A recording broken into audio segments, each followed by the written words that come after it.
Jake Morrison floated outside the space station, his helmet visor reflecting the distant stars. He held a welding torch in one hand and a metal plate in the other. The damaged section of hull needed fixing before the next supply ship arrived. It was simple work, the kind he had done 100 times before. "Jake, you getting hungry up there?" Danny Carter's voice came through the comm system. "Been 3 hours, man." "Jake?" "Almost done," Jake said. He pressed the plate against the hull and started welding. Sparks flew around him in the darkness of space. "This is the last section. Then we can grab some food." The space station orbited between human territory and the outer systems where various alien species lived. Humans had been trading with aliens for about 15 years now. Most of them were friendly enough. Some were strange, a few were dangerous. Jake didn't worry about politics.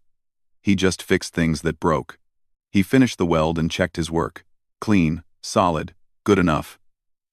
He pushed off from the hull and activated his suit's thrusters to return to the airlock. That's when he saw the ships. They appeared from nowhere, dropping out of faster-than-light travel in perfect formation. 6 massive vessels, each one gleaming like polished crystal. Jake recognized the design immediately. Valorian ships. The Valorian Empire controlled dozens of star systems and had a military force that made other species nervous. "Danny, you seeing this?" Jake said. "Yeah, we see them. Station Command is trying to contact them now." "Get back inside, Jake." "Now." Jake didn't argue. He fired his thrusters and moved toward the airlock as fast as he could. The Valorian ships were getting closer. Their weapons weren't active, but that didn't mean much. Valorians could go from peaceful to violent in seconds if they felt disrespected. He reached the airlock and cycled through. Danny was waiting on the other side, his face pale. "They're not responding to hails," Danny said. "Commander Hayes is freaking out." "What do Valorians want with us?" Jake pulled off his helmet. "No idea. We haven't had any problems with them." "Yeah, well, something's got them interested." They hurried to the command center. Commander Lauren Hayes stood in front of the main screen, her arms crossed. She was a tough woman who had served in Earth's Navy before retiring to run this station. Nothing usually rattled her. Today, she looked worried. "Morrison, good, you're back," she said without turning around. "We've got a situation." "I can see that, ma'am. What do they want?" Before she could answer, the comm system crackled to life. A voice spoke, deep and formal. "Human station. This is the Royal Fleet of Queen Lysara. We request permission to dock. The Queen herself wishes to board your station." Everyone in the command center froze. A Valorian queen didn't just show up at random stations. This was like having Earth's president drop by someone's garage. Hayes straightened her uniform. "Royal Fleet. You have permission to dock. May we know the purpose of your visit? The Queen will explain when she arrives. Prepare to receive her honor guard." The channel closed. Hayes turned to her crew. "You heard them. Get the main docking bay ready. Make it clean. Make it presentable. And someone find out what protocol we're supposed to follow for Valorian royalty. Why would their queen come here?" Danny whispered to Jake. "We're just a trading post." Jake shook his head. He had a bad feeling about this. 20 minutes later, they stood in the docking bay. The entire station crew was there, lined up like they were meeting a head of state. Because they were. The Valorian ship had attached to the docking port, and now the airlock was cycling open. The honor guard came first. Tall aliens in armor that looked like it was made from purple crystal. They carried weapons that hummed with energy. Each guard was 7 feet tall and moved with perfect discipline. They spread out, checking the area. Then she entered. Queen Lysara was taller than her guards. She wore robes that seemed to flow like liquid silver. Her skin was pale blue, and her eyes glowed with a soft golden light. 4 arms extended from her shoulders, 2 folded across her chest, 2 hanging at her sides. A crown of crystalline spines grew naturally from her head. She looked like something from a dream, beautiful and terrifying at the same time. Every human in the bay bowed. It seemed like the right thing to do. "Commander Hayes," the Queen said. Her voice was powerful but not loud. Thank you for receiving us. Your Majesty, you honor our station, Hayes said. How may we serve you? I am here for one of your crew members. The Queen's glowing eyes scanned the assembled humans. 3 of your months ago, there was an accident on this station. A section collapsed. Someone was trapped inside. Jake felt his stomach drop. He knew where this was going. A human male entered the damaged section. The Queen continued. He pulled the trapped individual to safety. He shielded her with his own body when debris fell. He was injured protecting her. I am here to find that human. Hayes glanced at Jake. So did everyone else. That would be Jake Morrison, Your Majesty, Hayes said. Our chief engineer. The Queen's eyes locked onto Jake. She walked toward him, her guards moving with her. Jake wanted to run, but his feet wouldn't move. She stopped right in front of him, towering over him by 2 feet. You are Jake Morrison? She asked. Yes, ma'am, Your Majesty, yes. Jake tried to remember if he was supposed to kneel, or bow, or something. His mind was blank. The person you saved was my daughter, Princess Kira. You did not know who she was? No, Your Majesty. I just saw someone trapped. The section was coming apart. I went in and got her out. You were hurt doing this. Broken ribs, some cuts, nothing serious. Jake still had scars on his back from where metal had sliced through his suit. The Queen studied him for a long moment. Then she did something none of the humans expected. She placed one of her hands on Jake's shoulder. You saved my only child's life, she said. This creates a debt of honor. A sacred debt. You must come with me to my homeworld. Wait, what? Jake said. Your Majesty, I don't need any reward. I was just doing what anyone would do. It is not a reward. It is law. Ancient law. You have bound yourself to my family through your actions. The details will be explained, but you must come. Now, Hayes stepped forward. Your Majesty, with respect, Jake is a member of my crew. I can't just let you take him without understanding what's happening. He will not be harmed, the Queen said. He will be honored. But this is not a request, Commander. This is a requirement of our law. Jake Morrison saved royal blood. He must answer for that debt. Answer for it? Danny pushed through the crowd. That sounds like he's in trouble for helping. The Queen looked at Danny. Your friend is not in trouble, but his life has changed. He will understand. When we reach my world, she turned back to Jake. Will you come willingly, Jake Morrison? Or must I invoke diplomatic treaties to compel you? Jake looked at Hayes. She gave him a small nod. What choice did he have? Starting an incident with the Valorian Empire over this seems stupid. I'll come, Jake said. Can I at least get some of my things? You have 10 minutes. Jake and Danny ran to their quarters. Danny helped him throw clothes and personal items into a bag. This is crazy, Danny said. What are they going to do to you? I don't know. But did you see how she talked about it? Like it's some huge deal. I just pulled someone out of a collapsed section. Yeah. Except that someone was apparently an alien princess. Jake zipped up his bag.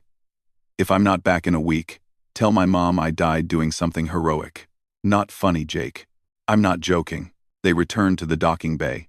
The Queen was waiting. Jake said goodbye to Hayes and the crew.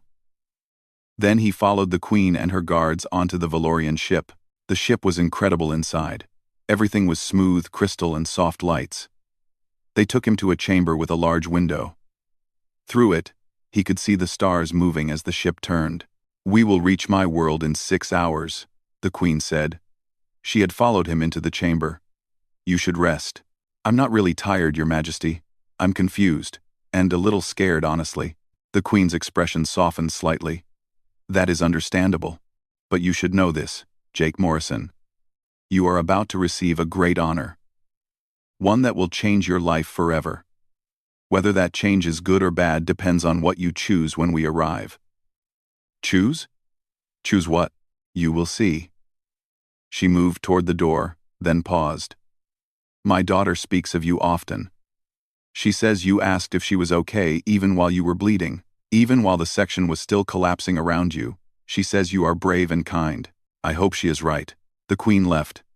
Jake sat down on the strange alien furniture and stared out at the stars. 6 hours until they reached the Valorian homeworld. 6 hours until he found out what this was really about. He had a feeling his simple life as a station engineer was over. The Valorian homeworld appeared in the view screen like a massive blue and purple jewel. 3 moons orbited around it, and countless ships moved between the planet and the orbital stations above. Jake had never seen anything like it. Earth's cities were impressive, but this was an entire planet covered in civilization. "We are approaching the royal capital," one of the guards told him. "Prepare for descent." The ship dropped through the atmosphere. Jake watched as they passed over cities that stretched for hundreds of miles. The buildings were all made of the same crystalline material as the ship. They caught the sunlight and threw it back in rainbow colors. It was beautiful and strange at the same time. They landed at a massive palace complex. The main building looked like it had been carved from a single enormous crystal. It rose thousands of feet into the air, changing color as clouds passed over it. "Come," the Queen said. "The council is waiting." Jake followed her out of the ship. The moment his feet touched the ground, he heard noise. Thousands of Valorians lined the streets leading to the palace. They weren't cheering or shouting. They just watched in complete silence as the Queen walked past them with Jake at her side. "Why are they all staring?" Jake whispered. "Because they have never seen a human walk beside their queen before," she replied. "And because word has spread about what you did." Inside the palace, the corridors were wide enough to drive a truck through.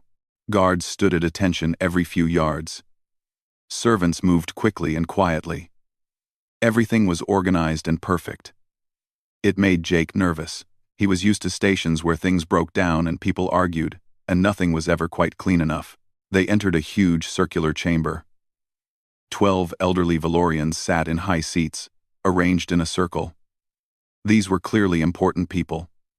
They all watched Jake with expressions he couldn't read. "The Council of Elders," the Queen said. "They help me govern the Empire. They also interpret our oldest laws." An elderly male Valorian in the center seat spoke. His voice was dry and formal. "Jake Morrison of Earth, you stand before the Council because you have invoked an ancient law, though you did not know it." "I didn't mean to invoke anything, sir," Jake said. "I just helped someone who needed help." "Nevertheless, you did. Our law is clear. It is called the Law of Sacred Debt. When any person saves a member of the royal bloodline from certain death, that person becomes bound to the royal family. This law has existed for 3,000 years. Another elder spoke. A female with silver skin. "The law was created to honor great heroes, to reward courage and sacrifice. It has been invoked only 7 times in our history." "What does it mean exactly?" Jake asked. "Being bound to the family?" the first elder continued. "It means the royal family owes you a debt that can never be fully repaid. You may claim one great honor from them: wealth, land, a title of nobility, a position of high authority. You need only name what you wish." Jake thought about that. "Okay, well, I don't need any of that. So, I guess we're good. I'll just head back to the station." The Queen raised one hand. "It is not that simple. The law also states that once invoked, the bond cannot be broken until the debt is satisfied. And the royal family chooses what satisfaction means." "I'm confused," Jake said. A door opened at the side of the chamber. A young Valorian female entered. She was smaller than the Queen, more delicate looking, but her eyes had the same golden glow. She wore simple robes, and her expression was serious. "Princess Kira," the Queen said. "Come." The princess walked to Jake and stopped. She looked at him for a long moment. Then she bowed her head. "Jake Morrison," she said quietly. "I remember you.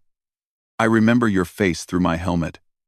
I remember how you used your body to shield me from the falling metal. I remember how you asked if I was okay, even though you were hurt. I owe you my life." "You don't owe me anything, Your Highness," Jake said. "Really.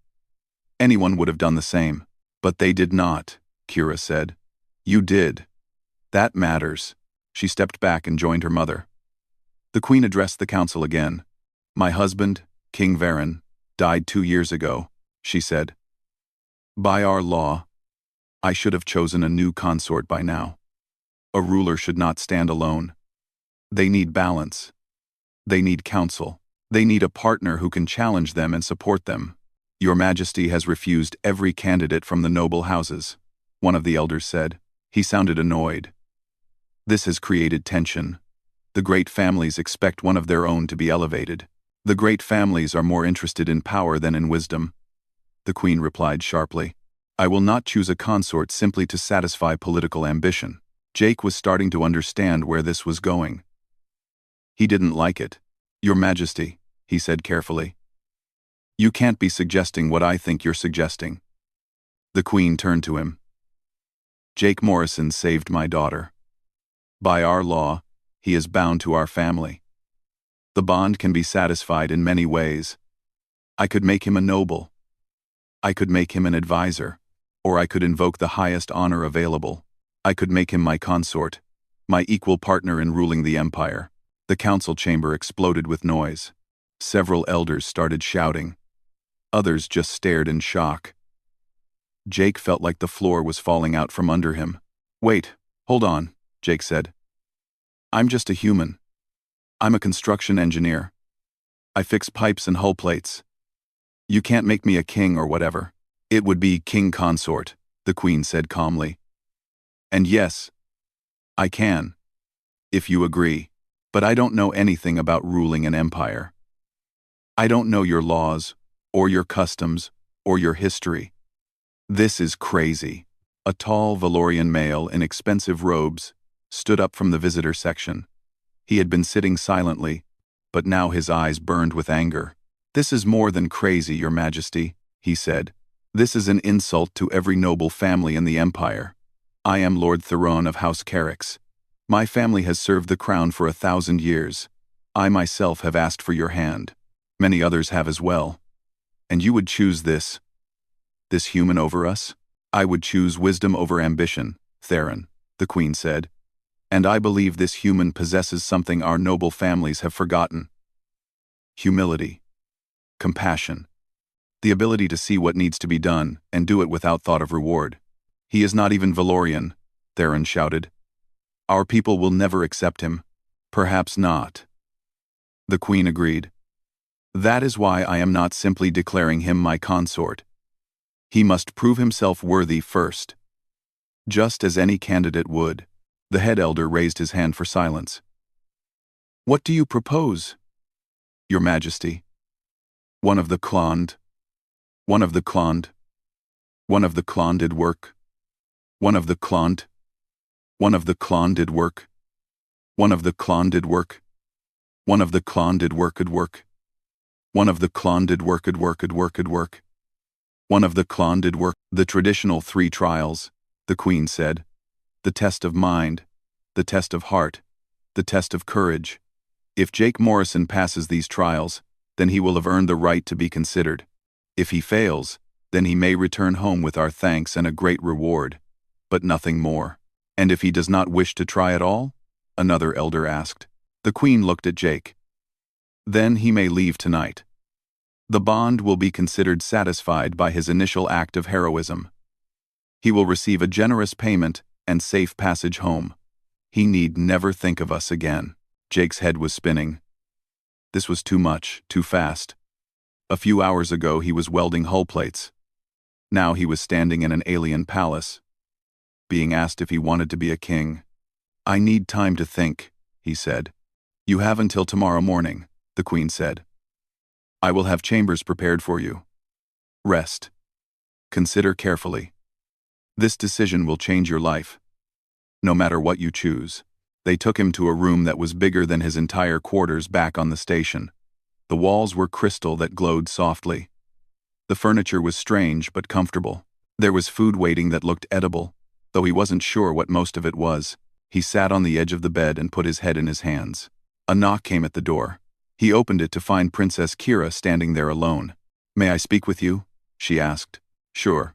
Come in. Kira entered and sat carefully in one of the chairs. She folded her 4 hands in her lap and looked at him seriously. My mother did not plan this, she said. I want you to know that.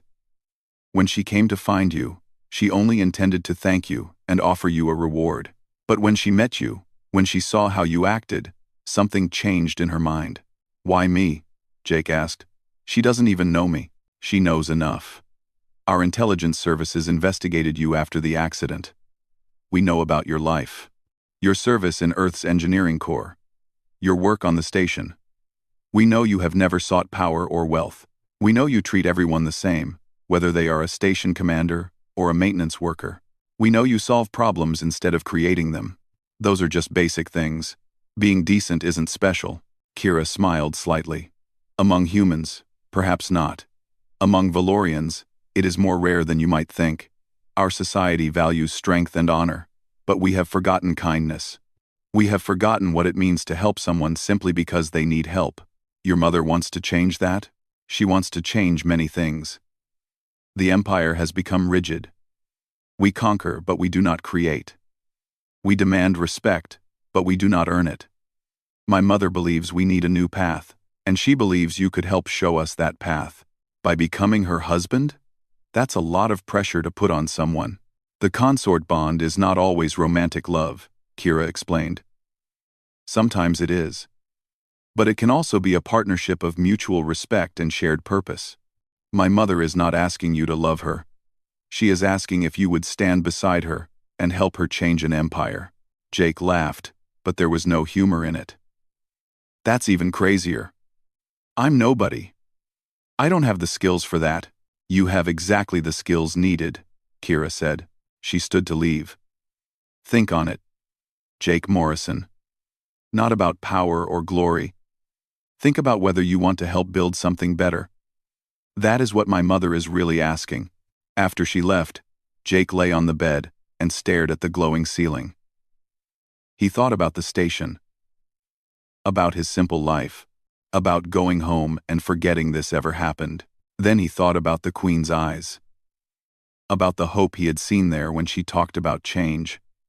About an entire empire that maybe needed someone who didn't want power. He didn't sleep much that night. Jake stood before the council the next morning. He had barely slept, but his mind was clear. The Queen sat in her throne, watching him with those glowing golden eyes. The chamber was packed with nobles and officials, all waiting to hear what he would say. I'll do it, Jake said. I'll take the trials. Murmurs ran through the crowd. Lord Theron's face turned dark with anger. But the Queen nodded slowly. You understand what you are agreeing to? She asked. The trials are not easy. They will test everything you are. And if you fail, you cannot try again. I understand. But I want to try. Not because I want to be a king. I don't. But because you asked for help. And I've never been good at saying no to that. The Queen almost smiled. Then we begin today. The first trial is the test of mind. You will be taken to one of our colony worlds. There is a problem there that our best scientists have been unable to solve. You will have 3 days to find a solution. They put him on a ship that afternoon. Princess Kira came with him, along with 2 guards and a Valorian scientist named Vorin. The scientist looked at Jake like he was something stuck to his shoe. This is a waste of time, Vorin said as they traveled. The problem at Colony 7 is extremely complex. It requires advanced knowledge of chemistry, biology, and engineering systems. No offense, human, but you are not qualified. What's the problem exactly? Jake asked. The water purification system is failing. The colony uses a biological filtration process that works with the native algae on the planet. But something is killing the algae. Without it, the water becomes toxic. The colony has 3 weeks of clean water left in reserve. And you can't figure out what's killing it? Vorin looked annoyed. Of course we know what is killing it. Industrial runoff from the mining operations. But removing the contaminants requires building an entirely new filtration system. That will take months. Have you tried filtering the runoff before it reaches the algae? Obviously. But the contaminants are at a molecular level. Standard filters cannot catch them. We need quantum-level separation technology, which we do not have on a small colony world. Jake nodded slowly. Kira was watching him carefully. They arrived at Colony 7 the next day. The planet was hot and humid, covered in thick jungle. The colony sat on the edge of a massive river. Jake could see the mining operation upstream, huge machines pulling minerals from the ground. The colony director showed them the water treatment facility. It was a series of large pools, filled with green and brown algae. Pipes brought water from the river. The algae cleaned it, and clean water came out the other side. Simple and elegant. Except the algae in the pools was dying. Jake spent 6 hours just looking at everything. He tested the water. He examined the algae under a microscope. He walked upstream to the mining operation and looked at what they were pulling out of the ground. "Well?" Vorin asked that evening. "Have you solved our impossible problem?" "Maybe," Jake said. "Do you have any activated charcoal on this planet?" "Charcoal? You mean burned wood? What would that do?" "Just answer the question." "Yes, we have it. We use it in some manufacturing processes." "Why?" "Because I think I can fix this by tomorrow. I need charcoal, some sand, some gravel, and a bunch of empty drums. Can you get that?" Vorin looked at Kira. She nodded. "Get him what he needs." The next day, Jake built what his grandfather would have called a simple filter system. He put gravel in the bottom of several large drums, then sand, then a thick layer of activated charcoal, then more sand. He connected the drums in series and ran the contaminated river water through them before it reached the algae pools. "This is primitive," Vorin said, watching. "This cannot possibly work." "Just wait," Jake said. They turned on the system. Water flowed through the drums slowly. It came out the other end clearer than it went in. Jake collected a sample and tested it. The contamination levels had dropped by 90%. "The charcoal absorbs the molecular contaminants," Jake explained. "The sand and gravel filter out larger particles. It's not perfect, but it doesn't need to be. The algae can handle a little contamination. It just couldn't handle the amount coming through before." This is too simple," Vorin said. He looked shocked. "We were designing quantum filtration systems.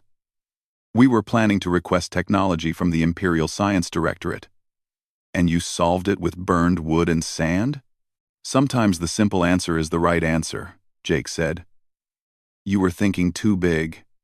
You forgot that basic filters can be really effective if you use them right." Within hours, the algae in the pools started recovering. Within 2 days, the water quality was back to normal. The colony was saved. The council declared that Jake had passed the test of mind. The second trial came a week later. Jake was taken to a region of the homeworld where 2 Valorian clans had been fighting for generations.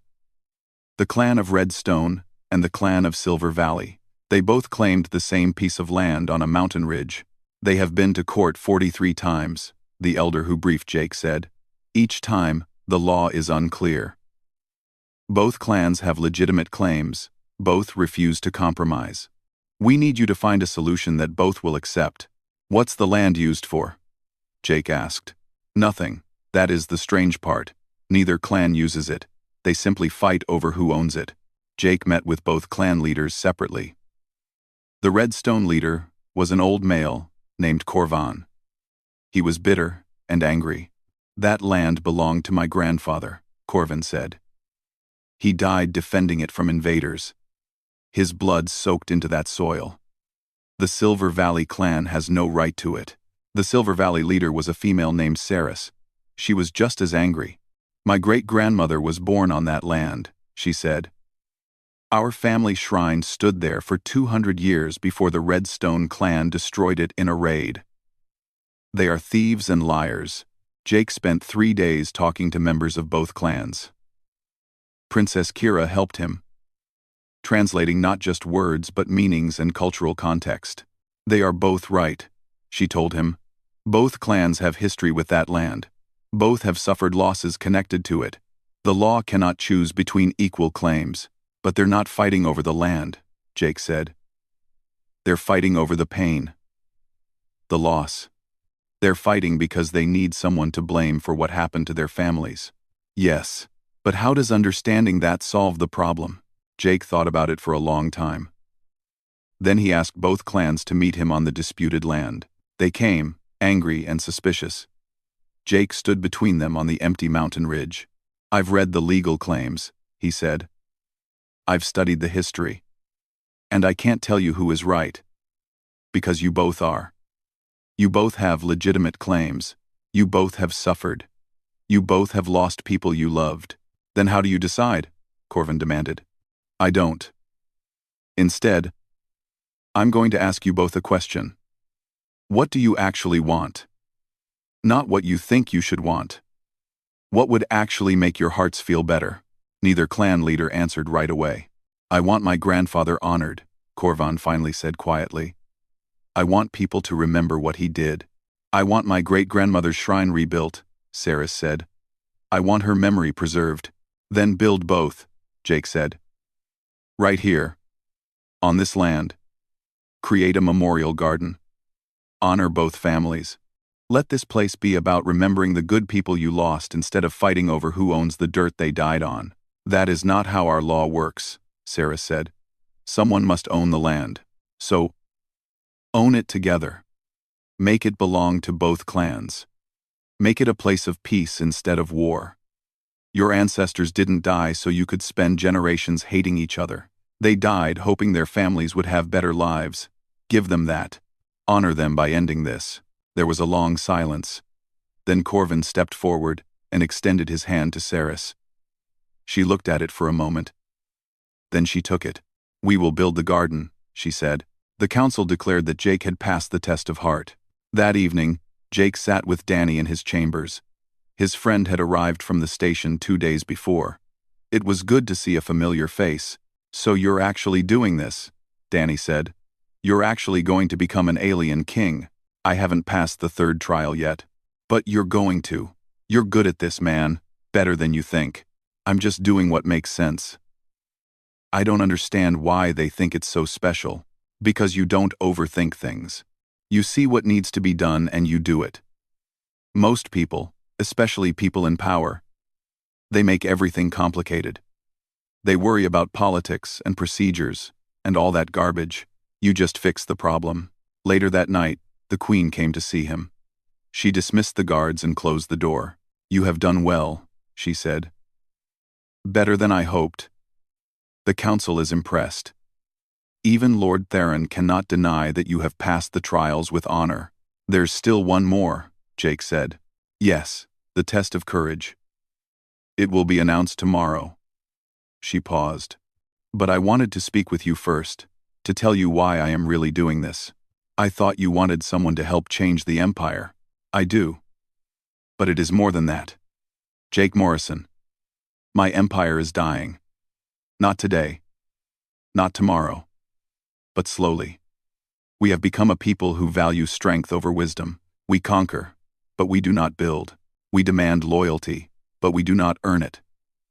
I have tried to change this, but I am one person. And I am bound by tradition, by expectations. I cannot push too hard, or I will lose the support of the great families. And you think I can push where you can't? I think you can show them a different way. Because you are not bound by our traditions. Because you think differently. The trials are not really about testing you. They are about showing my people that different approaches can work. That sometimes the simple answer is better than the complex one. That sometimes listening to hearts matters more than following laws. That's a lot of pressure to put on one person. I know. And if it is too much, you can still refuse. Pass the 3rd trial and then say no. I will not force you. What is the 3rd trial?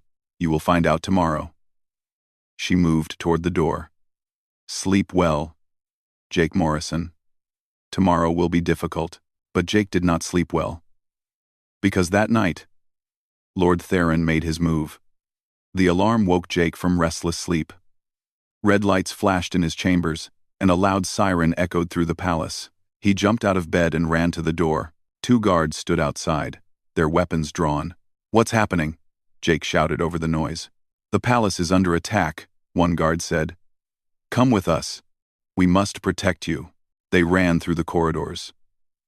Other guards were rushing past, organizing defenses. Jake could hear sounds of fighting somewhere in the distance. Energy weapons firing. People shouting. They reached the Queen's private chambers. She was already there with Princess Kira, Danny, and about 20 loyal guards. The Queen was in armor now, and she held a weapon in two of her hands. "Lord Theron has made his move," she said when she saw Jake. "He convinced 3 military units to join him. They are demanding I abdicate the throne and abandon this madness of making a human my consort." "How many soldiers does he have?" Jake asked. "Perhaps 200. We have fewer than 50 here in the palace. Most of our forces are outside the capital. Can we call for help?" "I have sent word, but it will take hours for loyal troops to arrive. We need to hold until then." An explosion shook the palace. Dust fell from the ceiling. The guards moved to defensive positions at the doors and windows. "They are using siege weapons," one guard reported. "They will breach the inner palace within the hour." Jake looked around the chamber. It was large and open, with only 2 entrances. Easy to defend, but also easy to trap. If Theron's forces got through those doors, it would be over quickly. "Do you have a map of the palace?" Jake asked. The Queen looked at him strangely. "Why?" "Because I have an idea. But I need to see the layout." She pulled up a holographic display.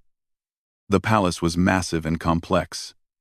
Hundreds of rooms and corridors. But Jake started to see patterns. He had spent years learning to read, ship, and station layouts. Buildings were not that different. "Here," he said, pointing. "This corridor leads from the main hall to this section. If we seal it here and here, Theron's forces will have to take a longer route. That buys us time." "And how do we seal it?" Kira asked. "The palace environmental systems. Where are they controlled from?" Where are they controlled from?" "The command center, 3 levels below us. Take me there." The Queen assigned 4 guards to go with Jake, Danny, and Kira. They moved quickly through the palace, avoiding the main corridors where fighting was happening. Twice they heard enemy troops nearby and had to hide, but they reached the command center. Jake sat down at the control station. The interface was in Valorian, but Kira helped him read it. Within minutes, he understood how the system worked. "The palace has emergency bulkheads," he said, "for fire control. We can activate them to seal off sections. That will trap some of our own guards," one of the guards with them said. "Then we need to tell them to fall back first." "Can you contact them?" 3. They sent the orders. The loyal guards retreated from the outer sections of the palace. Once they were clear, Jake activated the bulkheads.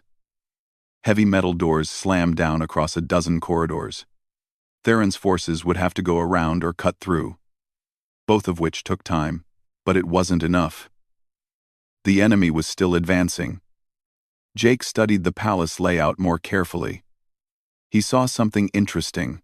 "The ventilation system," he said. "It runs through the whole palace. Can we control it?" "Yes. But why would we?"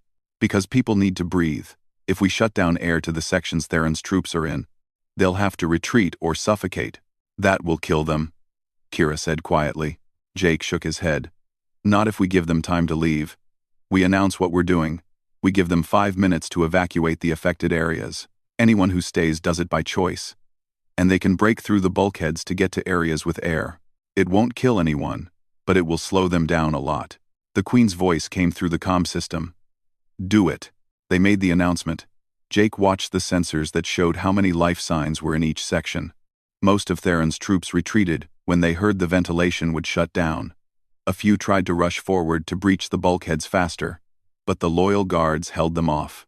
An hour passed, then 2. Theron's forces were stalled, but they weren't giving up. "They are bringing in heavy cutting equipment," a guard reported. "They will breach the bulkheads eventually." Quote, "Then we need to end this," Jake said, "before anyone else gets hurt." "End it how?" Danny asked. "We're still outnumbered." "By talking."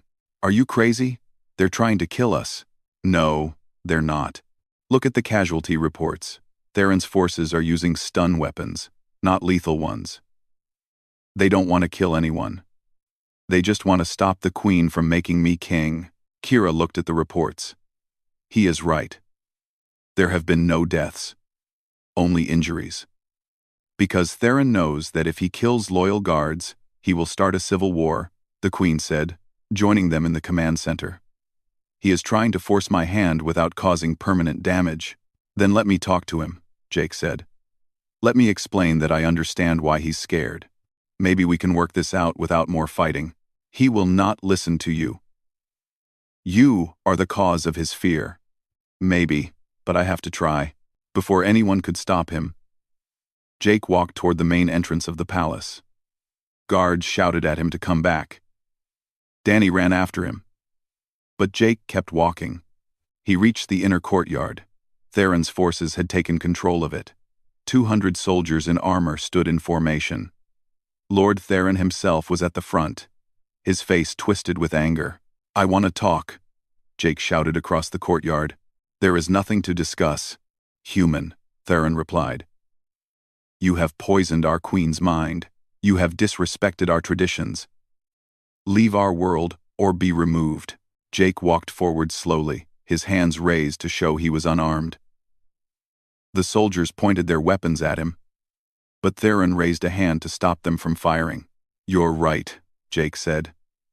I don't belong here. I'm not Valorian. I don't understand your culture the way you do.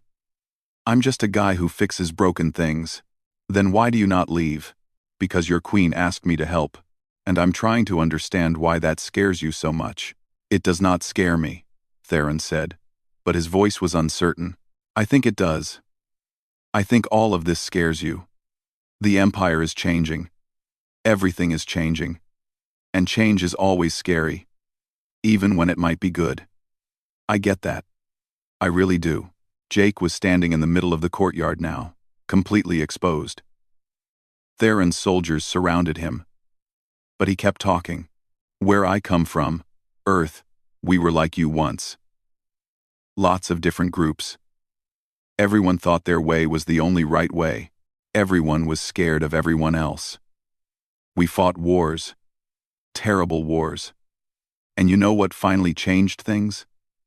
It wasn't weapons, or laws, or speeches. It was people deciding to listen to each other, to try to understand each other. Humans are weak, Theron said. You have no empire. No great conquests. Why should we listen to you? Because maybe strength isn't just about conquering things. Maybe it's also about building things. About working together. About being brave enough to admit when you're scared and trying anyway. You speak of courage? You, who hide behind our queen's mercy. I'm standing here, aren't I? In the middle of your soldiers. No weapons. No armor. That's pretty brave. Even if I'm terrified right now. Which I am. By the way, your guns are really intimidating. Some of the soldiers looked uncertain now. A few even lowered their weapons slightly. Your queen wants to change the empire, Jake continued. She wants it to be about more than conquest and tradition. She wants it to be about wisdom and compassion, too. That doesn't mean throwing away everything you are. It means adding something new. Growing. Evolving. And you think you can teach us this? Theron asked. No, I think we can learn together. You teach me about being Valorian. I'll share what I know about being human, and maybe somewhere in the middle, we find something better than what either of us had before. That is naive. Maybe. But what's your alternative? Keep fighting? Start a civil war? Kill people who were your friends yesterday? Over what? Over me? I'm just one person. If I'm really such a bad choice, then help me be better. Teach me, guide me. But don't tear your empire apart to stop something that might actually help. Theron was silent for a long time. Jake could see him struggling with something. I do not fear you, Theron finally said quietly. I fear losing everything that makes us who we are. Our traditions. Our pride. Our identity as Valorians. If we become too much like humans, too much like others, what do we have left? You have the choice to take the best of everyone and make it your own, Jake said. That's not losing your identity. That's making it stronger. A voice spoke from behind Jake. The queen had come out into the courtyard. She was alone, without guards. "Theron," she said. "You have been my friend for many years. You served my husband faithfully. I know you act out of love for our empire, not hatred. Your Majesty should not be here," Theron said. "This is dangerous. Less dangerous than fighting among ourselves. Listen to me, all of you." She raised her voice to address all the soldiers. "I know you are afraid. I know this seems wrong, a human standing beside your queen. But look at what Jake Morrison has done these past weeks. He solved a problem our best scientists could not. He ended a feud that had lasted generations. He did these things not with superior technology or force, but with simple wisdom and compassion." She walked to stand beside Jake. "I am not abandoning our ways. I am trying to add to them. We have become rigid, trapped by our own traditions. We need someone who can show us different paths, and Jake Morrison has proven he can do that. Not because he is better than us, but because he is different from us." "But what of the third trial?" one of the soldiers asked. "He has not completed it yet." The queen smiled. The third trial was the test of courage. It was not meant to be a battle or a physical challenge. It was this: standing unarmed before his enemies, speaking truth when it would be easier to hide, being vulnerable when he could have stayed safe. Jake Morrison has already passed the third trial. I have W2. Jake Morrison has already passed the third trial. She turned to Jake. "You have proven yourself worthy. The only question now is, will you accept? Will you stand beside me as king consort and help me change our empire?" Jake looked at the soldiers surrounding him, at Lord Theron, at the palace behind them where people had been fighting, at the queen beside him with hope in her glowing eyes. "I will," he said, "if you'll have me." The queen raised her voice again. "Then, it is decided. In 3 days, we will hold the ceremony of crowning moons. All of the empire will witness. Jake Morrison will be offered the crown of king consort, and my people will decide if they accept him." She looked at Theron. "Will you oppose this?" Theron stared at Jake for a long moment. Then he knelt. "No, Your Majesty, I will not." The human spoke truth. "I was afraid, but if you believe in him, and if he is brave enough to face us all alone with nothing but his words, then perhaps he is worthy after all." The other soldiers knelt as well. The siege was over. The Arena of Eternal Stars was the largest structure Jake had ever seen. It could hold millions of people. And today, it was completely full. Valorians packed every level, from the floor to the highest seats that touched the clouds. Billions more watched from across the empire through broadcast systems. Jake stood in a preparation chamber beneath the arena. He could hear the crowd above, a sound like thunder that never stopped. Princess Kira was with him, along with Danny. "You should wear the ceremonial robes," Kira said, looking at Jake's simple clothes. He wore the same uniform he always wore, the standard issue from the station. Clean but plain. "No," Jake said. "If I'm going to do this, I'm going to do it as myself. Not dressed up as something I'm not. The nobles will think you are disrespecting the ceremony. Let them think that. I'm done pretending to be anything other than what I am. A human engineer who somehow ended up in the middle of an alien empire. If they can't accept that, then this whole thing was a mistake anyway." Danny laughed. "That's the Jake I know. Stubborn until the end." A guard came to the door. "It is time." They walked through tunnels under the arena. Jake could feel the weight of millions of people above him. His hands were shaking. He had never been so nervous in his life. Not during the trials, not during the siege. This was different. This was everyone watching and judging. They emerged into the center of the arena. The crowd noise hit him like a physical force. Millions of Valorians staring down at him. The sun was setting, and 3 moons were rising on the horizon. The crowning moons, they called them. An event that only happened once every few years.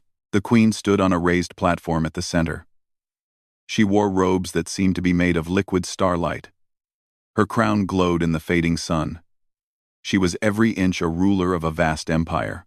Jake climbed the steps to stand beside her. The crowd quieted slowly until there was complete silence. Millions of people. And you could hear nothing but the wind. "My people," the queen said. Her voice was amplified somehow so everyone could hear. "3 weeks ago, I went to find a human who saved my daughter's life. I expected to thank him and reward him. What I found instead was something unexpected. A person who embodied qualities we have forgotten. Humility, compassion, practical wisdom, the ability to see what truly matters beneath complex problems." She gestured to Jake. "Jake Morrison has passed 3 trials. The test of mind, where he solved a problem our best scientists could not, using simple methods and clear thinking. The test of heart, where he ended a feud not through law but through understanding what people truly needed. The test of courage, where he stood alone before armed soldiers with nothing but honest words and genuine concern." The queen turned to face the crowd fully. "By our ancient law, I may offer him the position of king consort. He may stand beside me as an equal partner in ruling this empire, but this decision affects all of you. So I ask you now, who speaks for or against this human?" There was a long pause. Then Lord Theron stood from his seat in the noble section. He walked down to the arena floor. Jake's heart pounded. Was Theron going to object after all? But Theron climbed the platform and knelt before Jake. "I speak for him," Theron said loudly. "3 days ago, I tried to stop this. I was afraid. Afraid of change. Afraid of losing our identity. Afraid that accepting a human would weaken us. But this human taught me something. He showed me that true strength is not rigid. It is adaptable. He faced me and my soldiers unarmed. He could have hidden. He could have fought. Instead, he came to us with nothing but truth and understanding. That is courage I have rarely seen, even among our greatest warriors." Theron stood and faced the crowd. "I believe Jake Morrison is worthy. Not because he is perfect. Not because he knows our ways. But because he is willing to learn. Because he seeks to build rather than conquer. Because he sees problems and fixes them without thought of glory. These are qualities any ruler should have. I say, accept him," the crowd murmured. Then another noble stood. Then another. One by one, dozens of Valorians came forward to speak in Jake's favor. Some because they had seen his trials, some because they trusted the Queen's judgment, some simply because they were ready for change. Princess Kira spoke. "Jake Morrison saved my life. But more than that, he gave me hope. Hope that we could be better than we are. Hope that compassion is not weakness, but strength. I say accept him." Then Danny came forward. He looked nervous standing before millions of aliens, but he climbed the platform anyway. "I've known Jake for 5 years," Danny said. "We worked together on the station. And I can tell you this about him. He's not ambitious. He's not looking for power or glory. He just wants to help. Every day, when something broke on the station, Jake was the first to volunteer to fix it. When someone needed help, he helped. He didn't ask what was in it for him. He just did it because it needed doing. That's who he is. That's who will stand beside your queen. A guy who fixes things and helps people. You could do a lot worse." More people spoke. Guards who had fought beside Jake during the siege. The colony director whose world Jake had saved. Scientists who had watched him solve problems. The clan leaders whose feud he had ended, each one adding their voice to the growing support. Finally, the Queen raised her hand for silence. "The people have spoken," she said. "But there is one voice that matters most. Jake Morrison, I ask you now before all my empire. Will you stand beside me? Not as a decoration, not as a prize, but as a true partner. Will you help me guide this empire toward a different future? Will you bring your human perspective to balance my Valorian traditions? Will you be my king consort?" Jake looked out at the millions of faces watching him. He thought about his simple life on the station, about welding hull plates and fixing broken pipes, about how far he had come from that, how impossible this all was. Then he looked at the Queen, at the hope in her eyes, at the chance to actually help build something better. "I'm just an engineer," Jake said. His voice was amplified too, carrying across the arena. "I fix things. Broken machines, damaged systems, problems that seem complicated but usually have simple solutions if you look at them the right way. I'm not a politician. I'm not a warrior. I'm definitely not royal." He paused. "But I've learned something these past weeks. Empires can break too. Not like machines, but they can become rigid, stuck, unable to change, and maybe what they need is someone who knows how to fix things. Someone who can look at problems differently, someone who cares more about what works than about tradition or power." Jake turned to the Queen. "So yes, I'll try. I'll stand beside you. I'll do my best to help. But I'm going to do it as myself, as a human who doesn't always understand Valorian ways, as an engineer who asks simple questions and looks for simple answers, as someone who believes that the best way to solve problems is to listen to people and care about what they need. If that's enough, then yes, I accept." The Queen smiled. She raised all four of her arms to the sky. "My people, you have witnessed his trials. You have heard the testimony. You have heard his own words. Now I ask you, do you accept Jake Morrison as your king consort?" The silence stretched for a heartbeat. 2, 3. Jake held his breath. Then the arena erupted. Millions of voices roaring approval. The sound was deafening. It went on, wave after wave of noise washing over the platform. Not everyone was cheering. Jake could see some Valorians sitting with arms crossed, faces dark. But they were the minority. Most of the Empire was accepting him. The Queen turned to Jake. She took his hand in one of hers. "Jake Morrison," she said formally. "By the ancient laws of our people, by the will of our empire, by my choice as your queen, I name you king consort. From this day forward, you stand as my equal partner in ruling the Valorian Empire." She placed a crown on his head. It was much simpler than hers, just a band of silver with a single crystal in the center. But it felt impossibly heavy. "This is your new king," the Queen said, pointing at Jake and turning to her people. The crowd roared again. Jake stood there, crowned and overwhelmed, while an alien empire welcomed him as their ruler. The formal ceremony lasted for hours. There were rituals Jake didn't understand. Oaths he had to speak in Valorian, with Kira's help. Nobles coming forward to pledge their loyalty. It was exhausting and surreal and wonderful and terrifying all at once. Finally, as the 3 moons reached their peak in the sky, the Queen led Jake to the center of the arena, one last time. "We will plant a tree," she said. "Half Earth species, half Valorian, a symbol of what we are building. 2 different worlds, 2 different peoples, growing together." They dug the hole together, the Queen with her 4 hands, Jake with his 2. They placed the hybrid tree carefully and covered its roots with soil. Jake watered it with water brought from Earth.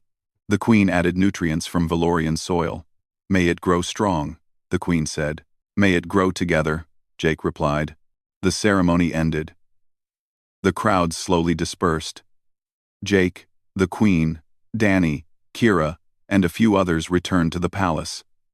The halls were quiet now. The siege damage had been repaired. Everything looked normal, except everything had changed. They gathered in a small private chamber, away from the formality and ceremony. Jake collapsed into a chair and put his head in his hands. "I just became a king," he said. "How did this happen?" "You said yes," Danny replied, grinning. "That was your first mistake." "You did well," Kira said. "The people were moved by your speech, by your honesty." "Lord Theron surprised me," Jake admitted. "I thought he would oppose me until the end." "Theron is a good man," the Queen said. She had removed her ceremonial robes and crown. She looked more relaxed now, more like a person and less like a distant ruler. He was afraid, as he said. But he is also honorable. When you showed him courage and understanding, he recognized it. That is why I have asked him to serve as your chief advisor. He will teach you our history, our laws, our ways. You will need that knowledge. What happens now? Jake asked. Now the real work begins. You are king consort, but that is just a title. We must show the Empire what it means. We must make real changes, build new alliances, reform old systems. It will take years, maybe decades. That's a long time. Are you having second thoughts? The Queen asked. But there was amusement in her voice. No, just realizing what I signed up for. This isn't like fixing a broken water system. This is going to be complicated. Yes. But you are good at fixing complicated things. You proved that. Danny stood up. I should get back to the station. Commander Hayes is probably wondering what happened to her chief engineer. You're leaving? Jake asked. Someone has to keep the station running. But I'll visit. And you better stay in touch, Your Majesty. Danny bowed mockingly. Jake hugged his friend. Thanks for coming, for everything. That's what friends do. Even when their friends become alien kings. After Danny left, Kira also excused herself. Jake and the Queen stood on the balcony of her chambers, looking out at the capital city. Lights stretched to the horizon. 3 moons hung in the sky, still in perfect alignment. Do you regret it? The Queen asked quietly. Saying yes? Ask me in a year, Jake said. Then he smiled. No. I don't regret it. I'm terrified. I have no idea what I'm doing. But I don't regret it. Why did you really accept? You could have refused, gone home, lived your simple life. Because you asked for help. And because I saw what you were trying to do. Build something better. Create change in a system that was stuck. That's worth trying to help with, even if I'm not qualified. You are more qualified than you know. You just see it differently than we do. They stood in comfortable silence for a while. Then Jake laughed. What is funny? The Queen asked. I was just thinking. A few weeks ago, I was worried about a damaged hull section. That was my biggest problem. Now I'm supposed to help rule an empire. Life is weird. Yes, it is. The Queen smiled. But I am glad you are here, Jake Morrison. Whatever happens next, we will face it together. Together, Jake agreed. That's a good place to start. He looked up at the stars. Somewhere out there was Earth, his home. It seemed very far away now. But in a strange way, he felt like he had found a new home. Not a place. A purpose. Something bigger than himself, but still connected to everything he believed in. He was a king now. But he was still Jake Morrison, the engineer who fixed broken things. And maybe that was exactly what this empire needed. Someone who saw problems as things to be solved, rather than obstacles to be fought. Someone who believed that different perspectives made things stronger, not weaker. Someone who was brave enough to be himself. Even when everyone else expected him to be something more. The Queen was right. The real work was just beginning. But as Jake stood there on the balcony, looking out at an alien world that was now his responsibility, he felt something unexpected. Hope, not just for himself, but for all of this. For what they might build together. For the bridges they might create between humans and Valorians. For the changes they might make. What are you thinking? The Queen asked. I'm thinking about tomorrow, Jake said. About what we're going to build. About fixing what's broken and making it better. About the work ahead. And I'm ready. Let's get started. The Queen nodded. Together, they turned away from the balcony and walked back inside. There were meetings to attend. Plans to make. An empire to guide towards something new. Jake Morrison, human engineer, had become a king. But more importantly, he had become a builder. And he was going to help build a future where different worlds could work together, where strength meant more than conquest, where wisdom mattered as much as tradition. It wouldn't be easy. There would be setbacks, opposition, mistakes. but he would face them the same way he faced everything else. With honesty, with compassion, with the simple determination to fix what was broken and help where he was needed. The story of the human king was just beginning, and it was going to be one worth telling.